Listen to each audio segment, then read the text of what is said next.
Сузак районунун Кызыккөл айыл аймагынын Баймала участкаларындагы 14 үй бүлө жер көчкү коркунучу бар кооптуу аймакта жашап келишет. Аларды коопсуз аймакка көчүрүү максатында жер тилке бөлүштүрүлүп берилген. Бу жерде бир 10-14 үйгө чейин ушу кооптуу жерде жашап атабыз. Өзүбүз деле билип турабыз бардыгынчы. Анан бизге мына кайрыма деп кичине участкадан ошол жерден чек беребиз деп атышат. Анан биз ошо чекке макул болбой атабыз.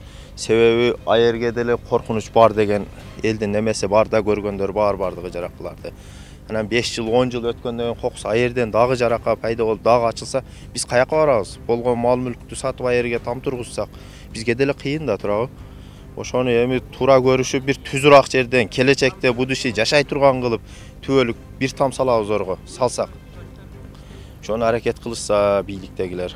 Бул айылдагы жер көчкүнүн узундугу 350 куб метрди түзөт. Жер көчкү коркунучу 1994 пайда болуп, 2007 жылдан бери активдешкен. Тургундарды коопсуз аймакка көчүрүү боюнча түшүндүрүү иштерин ÖKMдин Жалал Абад облусу боюнча башкармалыгы жана жергиликтүү бийлик өкүлдөрү жүргүзүүдө. Буну эч ким гарантия бере албайт.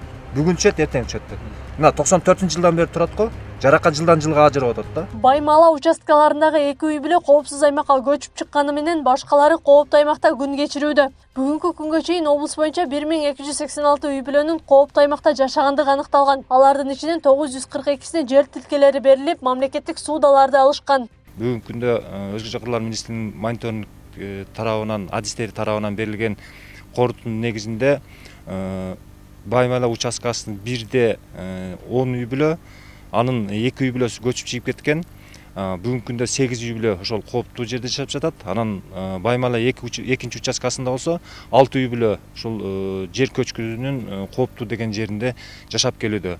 Ошонун негизинде бүгүнкү күндө ушу жарандык коргонуу комиссиясы менен биргеликте элдерди кооптуу жайдан коопсуз жайга көчүрүү боюнча иш чара жүргүзүп жатабыз. 2020-жылы облус аймагындагы эскертүүлөргө баш ийбеген 36 үй бүлөнүн материалдары сот органдарына өткөрүлүп берилип, 20 кожолукка мажбурлап көчүрүү чечими чыккан. Мындай чараны быйыл колдонуу пландалууда.